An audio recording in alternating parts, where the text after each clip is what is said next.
গত বছরের শেষ দিন ৩১ ডিসেম্বর রাতে লালমনিরহাট রেলওয়ে স্টেশনের পাশে বাক প্রতিবন্ধী এক কিশোরকে পাওয়া যায়। তার বয়স আনুমানিক ১৪ থেকে ১৫ বছর। শীতের রাতে হাফ হাতা টি শার্ট পরিহিত অবস্থায় তাকে প্রথম দেখতে পায় লালমনিরহাট রেলওয়ে স্টেশন মসজিদের ইমাম গাজী রমজান আলী। সেদিন বারবার ছেলেটিকে জিজ্ঞাসা করা হলেও কিশোরটি কথা বলতে না পারায় তার পরিচয় জানা যায়নি। ইশারার মাধ্যমে কিশোরটি বোঝায় সে ক্ষুধার্ত ছিল। পরে স্টেশন মসজিদের ইমাম তার খাবার ও শীতের পোশাকের ব্যবস্থা করেন। কোথা থেকে আসছে কেউ জানে না, ও নিজেও বলতে পারতেছে না।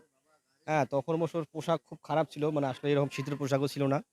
পরে আমাদের পেশ ইমাম ওকে আসলে খাওয়া-দাওয়া, তারপরে পোশাক যা লাগে সবকিছু ওকে দিছে। আমি পরে জিজ্ঞেস করলাম যে, একে বাসায় পৌঁছানোর কি ব্যবস্থা? তা উনি বলতেছে, "আমি চেষ্টা করতেছি।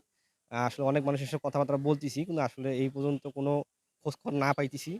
পরে উনি বলতেছে যে, "আমাদের এখন সর্বশেষ যে উপায়টা সেটা হচ্ছে সাংবাদিক বা ভাইরা যদি হেল্প করতে পারে, হয়তোবা এর বাবা-মার কাছে পৌঁছানো একটু মানে সহজ হবে আরকি।" দীর্ঘ ১৮-২০ দিন থেকে এই প্রতিবন্ধী ছেলেটাকে এখানে আমরা দেখতে পাই ঘোরাফেরা করতেছিল। এর মধ্যে আমরা জিজ্ঞাসাবাদ করি, কথা বলতে পারে না। কাপড়-চোপড় ছিল না। খুব কষ্ট করতেছিল শীতের মধ্যে। এর মধ্যে আমাদের হুজুর ইমাম সাহেব তাকে ধরে এনে তার জন্য লুঙ্গি, গামছা, সাবান, টিস্যু এবং বিভিন্ন ধরনের যা লাগে স্যান্ডেল থেকে শুরু করে আমাদের হুজুর তাকে সবকিছুই নিজের হাতে তাকে গোসল করাইছে, আমি নিজে দেখছি। কয়দিন থেকে কান্নাকাটি করতেছে, বাড়ির যাইতে যাচ্ছে। আমরা সিদ্ধান্ত নিয়েছিলাম যে মাদ্রাসায় আমরা রাখতে চেয়েছিলাম, কিন্তু ছেলের চোখে বাবা কাঁদে। কিন্তু আমরা তাকে নির্দিষ্ট স্থানে পৌঁছে দিতে পারতেছি না যে তার ঠিকানা না জানার কারণে। অতএব আপনারা যদি এই ছেলেটার প্রতি যদি আপনারা একটু সহানুভূতি হন এবং যদি করেন, তাহলে তার ছেলেটা তার বাবা-মার বাড়িতে যেতে পারে। কয়েকদিন কিশোরটি স্টেশন এলাকায় অবস্থান করে। এরপর ইমাম গাজী রমজান আলী তাকে নিজ বাসায় নিয়ে যায় এবং পরবর্তীতে স্টেশন সংলগ্ন ওয়ারলেস কলোনির আদ্দিন নবী হোসেন নুরানি মাদ্রাসায় থাকার ব্যবস্থা করে দেয়। প্রায় সময়ই কান্নাকাটি করে কাটিয়ে দিচ্ছে অজ্ঞাত পরিচয়ের এই কিশোর। বাড়ি ফিরতে চাইলেও বাক প্রতিবন্ধী হওয়ায় নিজের ঠিকানা বা পরিবারের কোনো তথ্য জানাতে পারছে না সে। খুবই ঠান্ডার সময় সে আসছিল। তার গায়ে শুধু একটা নীল রঙের গেঞ্জি ছিল, গলায় এই গামছাটা যেটা আছে এটাই ছিল, পরনে এই ট্রাউজারটা ছিল।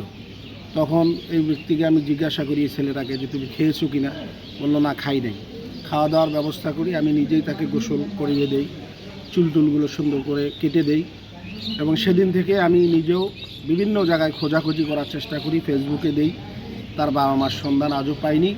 এজন্য আমি আপনাদের মিডিয়ার মাধ্যমে দেশবাসীর কাছে অনুরোধ করব, সে যেহেতু কান্নাকাটি করতেছে, বাক প্রতিবন্ধী, সে যেন তার মা বাবার কাছে ফিরে যেতে পারে।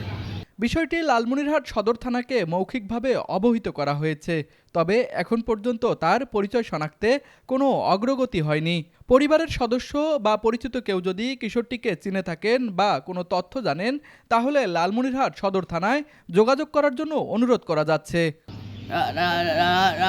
লালমনিরহাট প্রতিনিধি খায়রুল ইসলামের পাঠানো তথ্যচিত্রে তুষার আচার্য, ডেস্ক রিপোর্ট, আরসিটিভি।